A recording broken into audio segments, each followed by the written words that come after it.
lampaui untuk menanam. Jadi dari semua lini ini sekarang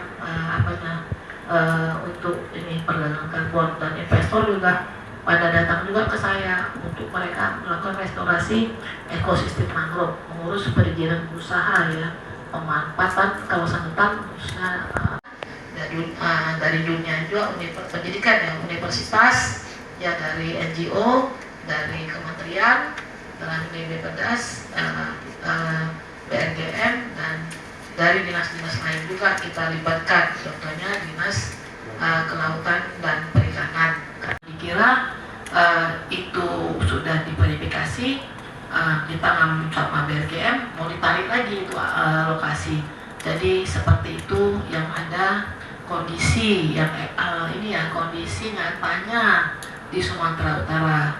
Dan ini kami juga terima kasih kepada BRGM. Memang saya terjadi masalah itu kemarin akibat banyaknya berdirinya dapur-dapur arang ya, berada di ini ya, di daerah Langkat. Tapi sejak saya ini menjadi kadis, ini sudah berhenti semua, dan saya sudah berkoordinasi kepada kepada Pemkab ya, Pemkab Langkat, kalau memang semua dapur-dapur arang yang berada di daerah seputaran Lubuk Kertang ini sudah ditutup semua, dan mudah-mudahan alhamdulillah ini masalah perambahan di Lubuk Kertang sudah berhenti dan sudah tidak ada lagi, dan tetap kita pantau, tetap saya punya Dinas Lingkungan dan Kehutanan, ada UP mengundang ruang guru atau segala macam itu diundang untuk pertemuan dengan dinas pendidikan. Ya kalau memang ini ya kita masukkan kurikulum nasional ya kan, biar diinikan untuk masa anak-anak itu dari sejak usia sekolah sudah ini harus paham ya penting artinya pohon ya, bukan hanya mangrove, pohon-pohon yang lain juga seperti itu. Karena dulu memang ada program kecil menanam, dewasa memanen. Supaya digiatkan kembali program-program itu. Kurikulum itu kan baru diterapkan di Sumut ya Bu. Kalau menurut Ibu sendiri penting sudah untuk diterapkan. Kemarin masih baru rencana ya, masih kemarin rapatnya dulu ya dengan dukungan ya dari dinas pendidikan, begitu juga dihadirkan juga beberapa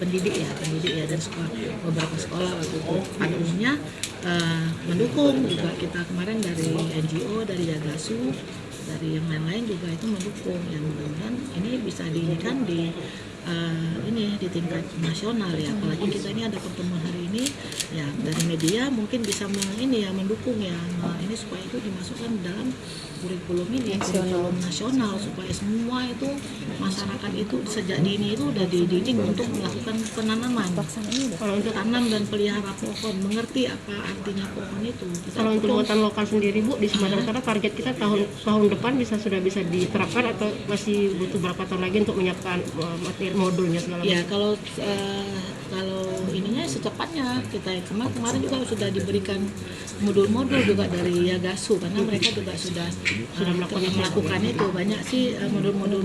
Kemarin diserahkan dengan Kadis Pendidikan. Ini seperti apa nanti tinggal kita monitoring aja ke dinas pendidikan seperti apa sudah ini dilaksanakan untuk muatan lokalnya. Berarti bisa ditegaskan kurikulum ini di Sumut belum berarti Bu? Sudah ada tapi belum realisasi gitu. Tapi ya tunggu ini koordinasi ya, masih berjalan lah, namanya masih baru perencanaan, kemarin difasilitasi oleh BRGM, dan saya rasa ini bagus untuk didukung. Iya, tahun ini. Tahun ini kita bicarakan ya Bu. Iya, kemarin baru tahun ini kita fasilitasi ya. 2 minggu yang lalu kita resmikan peluncuran kurikulum. Sudah diluncurkan ya kurikulumnya ya. Tapi belum saya angkat di sini topik ini karena saya anggap itu bagus, menarik dan luar biasa. Tambah lagi kita baru banjir dan longsor kemarin ya. Jadi bagaimana kita ini untuk bagaimana anak-anak itu paham dari kecil itu kita ini, dan kita juga punya sekolah di Wiyata yang dibina oleh dinas LHK. Jadi itu kita minta supaya mereka gemar untuk ini menanam juga. Kita siap untuk membantu bibit. ya dibawa nggak di sekolahnya juga dibawa pulang ke rumahnya, ditanam satu pohon masing-masing rumah udah berapa banyak kan itu ya bisa untuk ini mengurangi daripada emisi kan itu ya. Nah itulah ini kita usaha-usaha upaya-upaya yang kita lakukan. Bu Yul, kalau misal dari pemerintah pusat tidak merestui lah bahasanya ya kayak terkait dengan kurikulum ini, dari Ibu sendiri sebagai pimpinan dari Sumatera Utara gimana melihatnya? Ya kalau tidak direstui namanya diluncurkan. Cuma sebentar doang seperti itu. Ya namanya kita upaya yang baik ya, kalaupun tidak didukung ya apa boleh buat kan gitu. Targetnya Sumatera Utara saja pun tidak apa-apa ya Bu ya? Ya paling nggak di Sumatera Utara saja juga tidak ini. Nah, tolonglah digaungkan dengan media, ini kan banyak media nih. Gaungkan maksudnya sejak usia dini itu kita harus pohon untuk mengurangi daripada pemanasan global ya kan, itu salah satu cara ya. Malah kemarin waktu peresmian daripada persemaian permanen saya sampaikan waktu itu dengan Ibu Menteri, waktu itu kan kita konfen ya dengan Ibu Menteri, malah beliau sangat mendukung dengan kegiatan ini. Oke, dari BRGM sendiri bagaimana strateginya Mas untuk kedepannya dengan berkolaborasi dengan KLHK? Kalau untuk strategi kita tentu ini ya berkaitan dengan apa yang terjadi di pusat, kita kan juga masih menunggu tentang kelanjutan tentang mungkin kementerian yang akan terpecah dan sebagainya.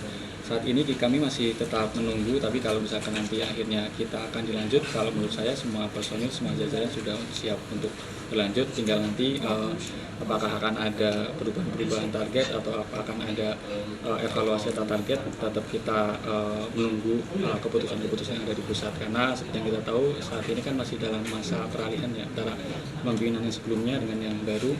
Dan yang kita ketahui juga kalau BRGM ini kan badan yang dibentuk oleh presiden, jadi kita juga tetap masih banyak menunggu. Tapi kalau untuk segenap jajaran dan lainnya, kita saya rasa semuanya masih bisa berlanjut dan masih bisa mampu untuk melanjutkan apa yang sudah pernah kita kerjakan sebelumnya. Oke, cukup ya teman-teman ya. Terima kasih.